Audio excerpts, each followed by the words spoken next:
Okay, now we want to do slope. So if you want to plot the slope, usually students think they must plot on this plotted point. No, you must not plot on the plotted point. Your slope must not be on this point you have plotted. Any point on this line that you can easily read is fine. Any point at all that you can easily read is fine. So usually, okay, I think I'll pick a point that is that's easy for me to read, so you do the same. So I'm picking this point down, pick this point down, a point that's easy for you to read. Okay, so I'm going to pick from this point down, okay, and this point.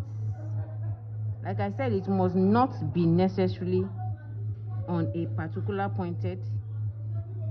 I'm using goggles, so I'm not seeing very well. Let me just draw this line down from this side.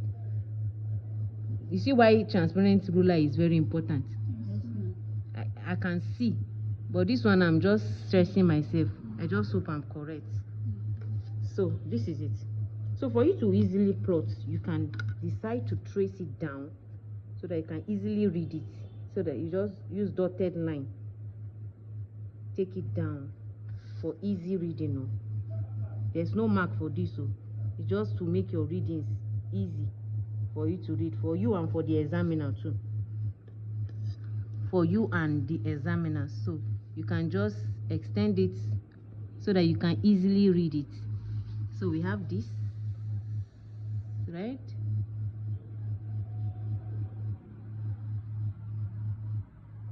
Okay, so now slope, usually no matter the quantity you are plotting, is usually dy dx. What did I mean by dy dx? Change in y all over change in x. So now you can now come down and say, okay, my change in y, my y is what? You can now say change in t square s square all over what? Change in what? H in what? Centimeter. Now change in y, what does that mean? Up minus the down. If you are finding change in y, the up one, the value up minus the value down. Then if you are looking for the x, it means the value on the right side minus the value on the what? Left side.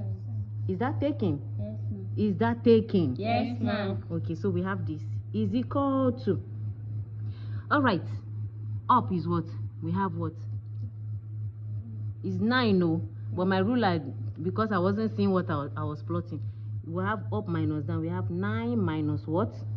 You trace this one down, you already have that understanding, so we'll count it.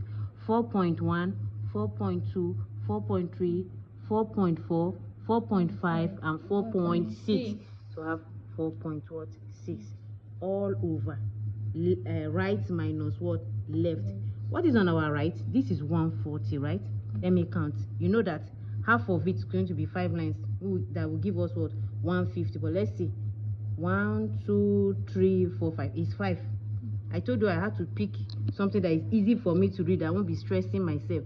So we have 150 all over what? 150 minus, then this one we traced it down to what?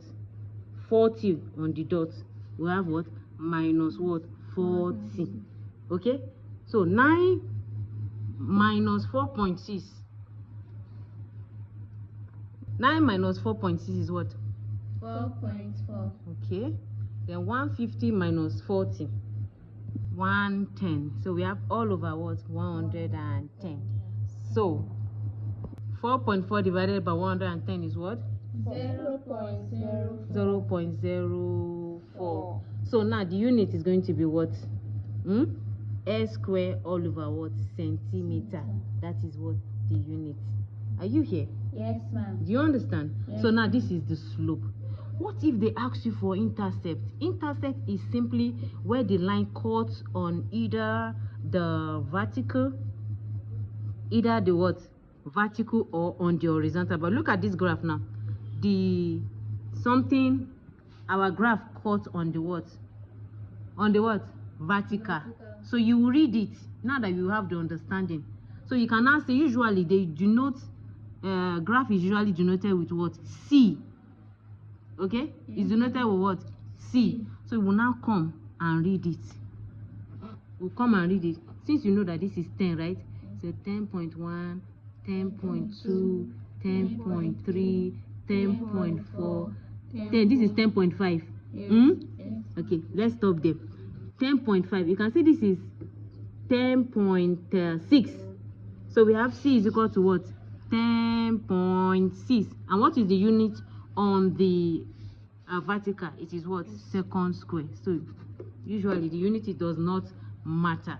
Okay, I hope you understand today's plotting. We'll still plot more graphs to help your okay, by the grace. So I hope you enjoyed today's class. Thank you for your time, and bye bye.